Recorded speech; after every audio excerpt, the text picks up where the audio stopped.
आज आपको एक ऐसी एक्ट्रेस की कहानी सुनाएंगे जो एक म्यूजिक डायरेक्टर के प्यार में पड़ गई, फिर उसका करियर बर्बाद हो गया। जी हाँ, वो एक्ट्रेस थी माला सिन्हा की बेटी प्रतिभा सिन्हा। साल 1992 में जो है प्रतिभा सिन्हा फिल्म महबूब मेरे महबूब से बॉलीवुड में लॉन्च हुई थी। उनकी पहली फिल्म फ्लॉप हो गई थी, हालांकि चर्चा हुई थी क्योंकि वो एक स्टार किड थी। माला सिन्हा की बेटी प्रतिभा सिन्हा हूबहू अपनी मम्मी जैसी दिखती थी। शुरुआत के दिनों में जो है उनकी खूबसूरती की भी तारीफ हुई, लेकिन हिट फिल्मों का हिस्सा वो नहीं बन पाई। प्रतिभा सिन्हा ने करीब 12-13 फिल्में की, लेकिन उनकी कोई भी फिल्म जो है बहुत ज़्यादा हिट नहीं हुई। साल 1996 में फिल्म आई थी राजा हिंदुस्तानी, और इस फिल्म में प्रतिभा सिन्हा एक गाने में थी। परदेसी परदेसी गाने में उन्होंने छोटा सा उनका एक बंजारन डांसर का किरदार था, और इस गाने से जो है उनको सबसे ज़्यादा पॉपुलैरिटी मिली उन फिल्मों के बजाय जिनमें वो कभी लीड एक्ट्रेस हुआ करती थी। तो ये एक ऐसी फिल्म है जिसके ज़रिए उनको पहचान मिली। इसी गाने से जो है वो आज भी याद की जाती हैं। प्रतिभा सिन्हा का करियर कुछ खास नहीं रहा, और इसकी वजह ये कही जाती है कि जब वो बॉलीवुड में आई उसी दौरान वो एक म्यूज़िक डायरेक्टर के प्यार में पड़ गई। वो म्यूज़िक डायरेक्टर थे नदीम शैफ़ी। जी हाँ, नदीम श्रवण जोड़ी की जो नदीम थे उनके प्यार में पड़ गई। एक फिल्म के मेकिंग के दौरान दोनों की मुलाकात हुई थी, और प्रतिभा और नदीम जो हैं पहले तो एक दूसरे के दोस्त बने, फिर इतने ज़्यादा करीब हो गए कि नदीम जो है अपने परिवार तक को प्रतिभा की खातिर छोड़ने के लिए तैयार थे। नदीम पहले से शादीशुदा थे, उनके बच्चे भी थे, वो दूसरे मजहब के भी थे।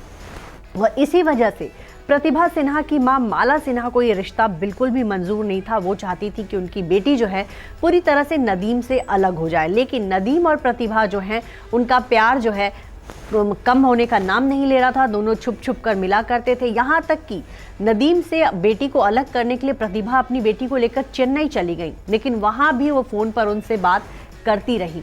और कहा जाता है कि एक इंटरव्यू में जो है प्रतिभा ने इस बात का खुलासा भी कर दिया था कि वो जो है नदीम के प्यार में है, उनसे शादी करना चाहती हैं। और जब इस बात की भनक उनकी मां को लगी, तब उन्होंने अपनी बेटी को बहुत डांटा फटकारा, और उसके बाद जो है प्रतिभा ने बयान दिया कि वो तो नदीम को जानती तक नहीं। आपको ये बताया कि माला सिन्हा पर नदीम ने ये आरोप तक लगाए कि माला सिन्हा उन्हें फ़ोन करके गालियां देती थी और बहुत तरह की धमकियां भी दी गई।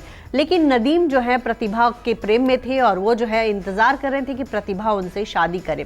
खैर, माला सिन्हा ने अपनी बेटी को पूरी तरह से नदीम से अलग कर दिया, और उसके बाद प्रतिभा का करियर भी कुछ खास नहीं चला, क्योंकि वो इसी विवाद में रह गई कि उनकी मम्मी जो है जहाँ भी जाती थी वो उनके साथ शूट पे जाती थी। उनकी मम्मी ज़्यादा फिल्में उनको साइन नहीं करने देती थी।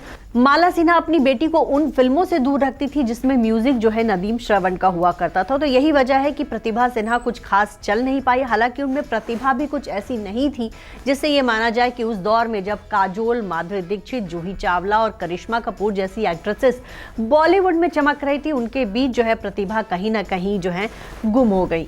साल 2000 में जो है प्रतिभा की आखिरी फिल्म आई थी। अब जो है प्रतिभा की उम्र 50 के पार हो चुकी है, और वो जो है बॉलीवुड से बिल्कुल गायब हो चुकी हैं, और माला सिन्हा भी बहुत कम दिखाई देती हैं। लेकिन प्रतिभा और नदीम की कहानी जो है लोग आज भी कहते हैं। वहीं नदीम की बात करें तो वो अब लंदन में रहते हैं। आपको बताएं कि गुलशन कुमार की जो हत्या हुई उसमें कहीं ना कहीं उनका भी नाम आया था। गुलशन कुमार का जब मर्डर हुआ उसके बाद जो है नदीम जो है यहाँ से इंडिया से भागकर जो है लंदन चले गए, और वहाँ भारत सरकार और ब्रिटेन के बीच जो है प्रत्यर्पण संधि नहीं है, और यही वजह है कि नदीम अब तक वहाँ पर रह रहे हैं। हालांकि बहुत बार कोशिश की गई कि उनको जो है इंडिया लाया जाए, उनसे जो है भारत सरकार जो है ब्रिटेन से उनका प्रत्यर्पण करवाए, लेकिन ये जो है पॉसिबल नहीं हो पाया।